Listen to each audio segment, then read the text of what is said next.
طبعا لقيت هذا السبونر مال زومبي، لقيته يم منطقتي، يبعد على منطقتي 200 بلوكه. اول شي سويته عدلت الارضيه مال السبونر مثل ما شفتوها بالبدايه، المكان مو عدل وعدلت الارضيه. بعدين بديت اسوي تصميم للسبونر حتى يفيدنا هذا السبونر، يفيدنا بالاكس بي. بعد تقريبا ساعه اخيرا كملت من تصميم السبونر، وهذا الشكل النهائي للسبونر يا شباب. راح يجون الزومبي يصعدون على هاي السول ساند، وهاي الفقاعات راح تصعدهم لي فوق، وبالمي هذا يندفعون ويطيحون من هاي الحفرة يا شباب لحد ما يوصلون لهذه الغرفة مالتي. ومن يطيحون راح يدمجون وبسهولة راح اقتلهم. جمعت اكس بي 30، رحت اطور البوت اللي عندي. اذا تتذكرون بالحلقة السابقة البوت طاح باللافا مالتي، طورته وطلع لي بروتكشن اون بريكنج 3. رجعت لكم اليوم بحلقة جديدة من سنجل بلاير، الحلقة رقم 14. واليوم يا شباب راح نسوي او نبني اللي هي غرفة المشتركين يا شباب. حبيت اسوي غرفة يا شباب لكم يعني للمشتركين، اخذ تعليقاتكم وخليها بهاي الغرفة اللي راح ابنيها اليوم. المكان اللي راح ابني الغرفة به خليته هنا فوق يم سكني. الغرفة راح تصير هنا بهذا المكان يا شباب. من هذا المكان يعني راح يصير منظر حلو للجبل هذا سكني وغرفة المشتركين. خل اشوفكم المكان هسه. مثل ما قلت لكم هو هنا بالجبل. عددت يا شباب يعني هذا الهيكل مال الغرفة يا شباب. المهم هسه خل اشوفكم التخطيط يا شباب. هنا شوفوا، خل اطير شوية. هنا يا شباب هذا التخطيط مال الغرفة اللي راح نبني اليوم، اللي هي ما ادري ايش قد الابعاد. ثواني خل احسبها. العرض منه 8، والطول 1 2 3 4 5 6 7 8 9 10 11. اللي حاب يبني مثل هذا البناء اللي راح ابنيه 8. هذا العرض منه لهنا 8، والطول منا لهناك 11. المهم اني سويت الهند، جمعت هاي الموارد مال البناء يا شباب، وهسه اليوم راح ابني وياكم هاي الحلقه. بس قبل كل شيء جمعت ايرون، دخلت للكهف مثل ما شفتوا ببدايه الفيديو. لقيت السبونر بالكهف.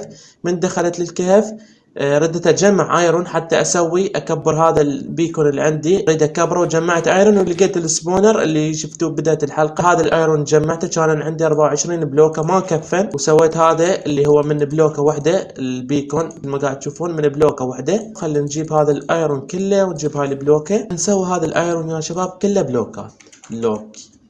هذا كله بلوكات. اوكي 54 بلوكه صارت. قبل لا اسوي خلي اشوفكم السبونر، خلي اشوفكم الشكل النهائي للسبونر اللي صار عندي. هذا الكهف يا شباب السبونر. خلي اشوفكم هذا الكهف، وذيك منطقتي يا شباب. هنا منطقتي يعني بعد 200 بلوكه. اوكي خلي انزل. طبعا شوف الاكس بي عندي 29 جمعته من السبونر هذا. جدا فادني هذا السبونر يا شباب. شوفوا نزلت منه، راح اول ما تنزل تلقاه قبالك. اوكي وسويت له باب منه حتى تقدر تدخل هنا. شو سويت؟ افك هنا. شوفوا الموارد يا شباب. هاي من الزومبي راح يجون يرسبنون ويصعدون. شوفوا هذا يصعد وهذا الماء يدفعه وراح ينزلون. شوفوا نزل وطاح يمي. شوفوا يا شباب. ثواني خلي ارجع. طاح الثاني. هذا الثاني هسه 2. هنا راح يظل زومبي واقف على ما يرسبنون زومبي ويدفعونه. شوفوا يا شباب راح يدفعون هذول الزومبي. وهيك يا شباب هسه راح يظل هذا الزومبي واقف هنا. ليش يظل واقف هنا؟ حتى يرسبنون الزومبي يا شباب. اذا ما حد وقف هنا يبطي الرسبون مال الزومبي. شوفوا ظل واقف واحد هنا راح تجي توقف وتقتلهم. ومدمجين تلقاهم اصلا تقدر تقتلهم بدون سيف. هذا السبونر شوفته لكم. خلينا نطلع. بعد ما رجعت هسه لازم نسوي يعني الديزاين لهذا السبونر. شنو هذا البيكون شلبت بالسبونراني. خلينا نخلي هاي البلوكات اللي عندنا بس هم يكون يكفن يا شباب. اوكي حتى لو من طبقتين عادي. خلي طبقة هنا بعد. اوكي راح اخليه هيك يا شباب. خليت جوا بلوكة جولد وراح اخليه هيك. وخلي اجرب اسوي لي بعد طبقة واحدة. ما يكفي اتوقع الايرون. خلي اشوف بالله. يا رب يكفي حتى يصير من 3 طبقات. جدا رهيب يصير. لا ما كفى حرامات والله. صار كلش حلو. شوفوا يا شباب صار كلش حلو 3 طبقات. بس بعد لازم اجمع ايرون. فراح اخليه هيك. ومن اخلص هاي الحلقة انا اكمله واجيب له بلوكات واسوي له ديزاين حلو. هلا اشوفكم الكمية مال الجسر يا شباب. شوفوا التستات يا شباب انترست. هذا هوبر. شوفوا هم راح ينترس هذا الهوبر الجوه. خليني اشوفكم الصندوق الفوق هم انترس. راح اشيل هذا الجزر واخلي بداله ويت وهنا ويت، يعني تصير مزرعه مال ويت. انتم هم كتبوا لي اخلي هنا ويت ويجيني خبز لو اخلي غير شيء بدال الجزر، يعني اريد اشيل الجزر. هسه خلي اجي ابني غرفه المشتركين. هاي الموارد مال غرفه المشتركين. اول شيء راح نبني هذا التخطيط، راح نجيب اللي هو هذا السبروس، هذا السبروس اللوج، السبروس الما محلل، بس انت تسوي له هيك بالاكس تدوس عليه. نخلي 4. هاي ايش قد؟ اوقف 1 2 3 4. هاي 4. ونخلي هنا، تخلي فوق كل بلوكه مال ستون 4 بلوكات، بس هنا بهاي البلوكات الطالعه لا تخلي. هسه ايش راح نجي؟ راح نجي على ذن يا شباب، ذن البلوكات مال ستون اللي طالعات عن هذا الخط. راح نجي نخلي 5 بلوكات، 1 2 3 4 5. هاي 5. وهنا هم لازم نخلي 1 2 3 4 5. حلو. ونجي هنا انا ما مخلي بلوكة ستون هنا. اوكي. تجي يم هذا الباب اللي هو هنا يا شباب، تجي تخلي 1 2 3 4 5. خلي اتاكد 8.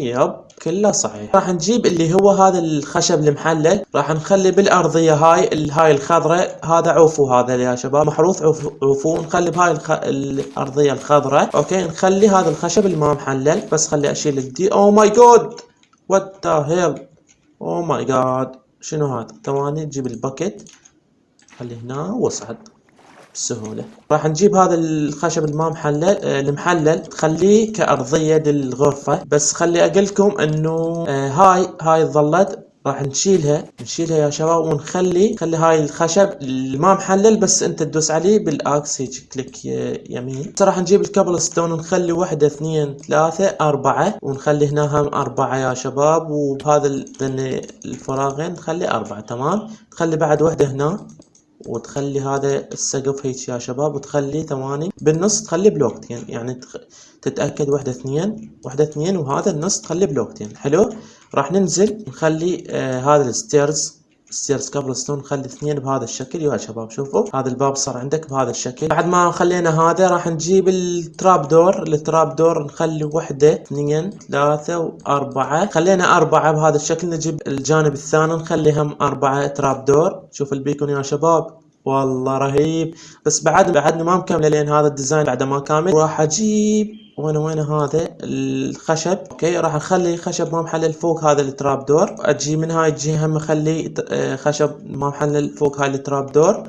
بس قبل كل شيء خلي انام يا شباب، صار الدنيا الليل. راح نجيب السلاب نخلي هيك نوصلهن يا شباب، ونخليهم خشب ما محلل فوق السلاب. نخلي برل هنا، ونخلي برل هنا، نخلي فوقهن درج. هسه راح نجي بالظهر. اوكي. بالظهر مالته راح نسوي هاي الطريقة، نخلي 4 بلوكات، ونجي من هذا الاتجاه نخلي 4 بلوكات. بعدها راح نسوي هاي الطريقة اللي نخلي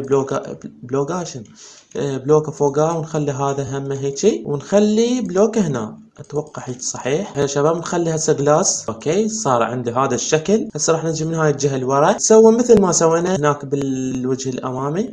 خلي تراب دور 4. اوكي. هذا الشكل النهائي مال هاي يعني الواجهة الأخيرة. هسه خلصنا كل شيء. هسه راح نجيب الكابل ستون هذا الوال، الكابل ستون الفنس. اوكي. ونسوي هذا يا شباب هذا يعني الجدران كلها نغلفها بهذا الفنس الكابل ستون.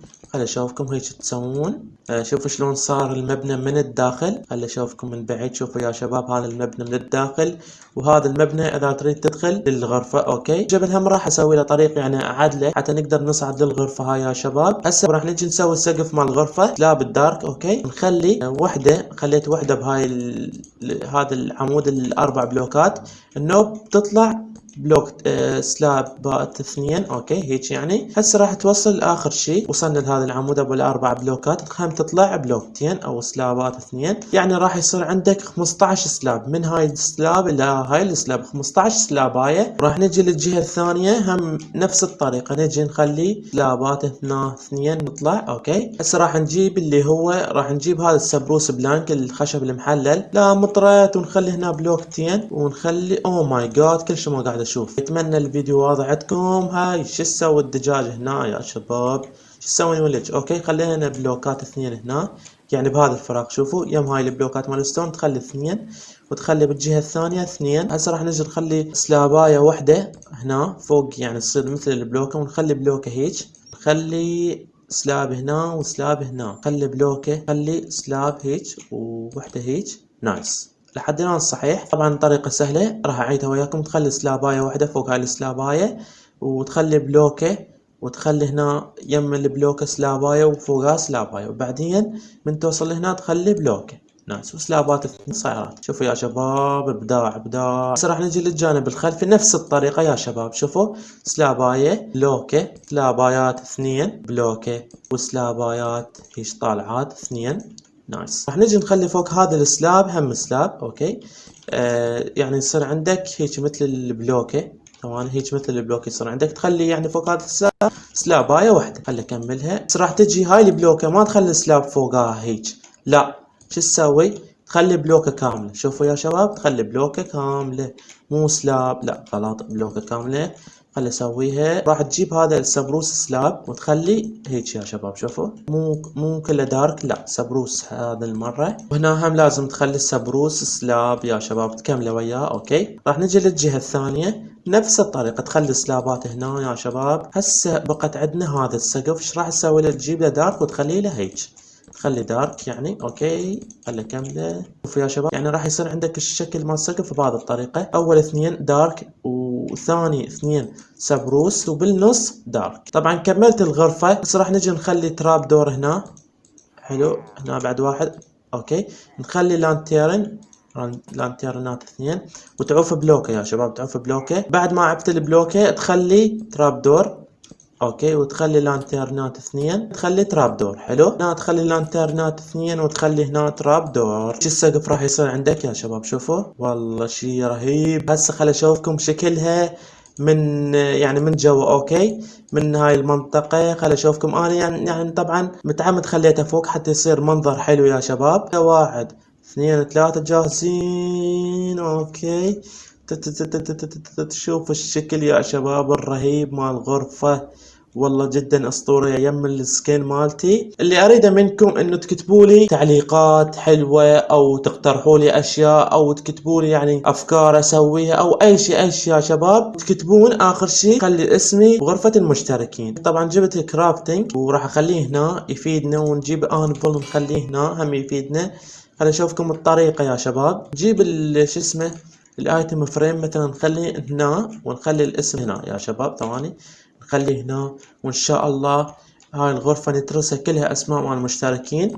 فمثل ما قلت لكم اللي اريده من عندكم تكتبوا لي تعليقات، او تقترحوا لي اشياء او افكار، او تعليق حلو، او اي تعليق يا شباب.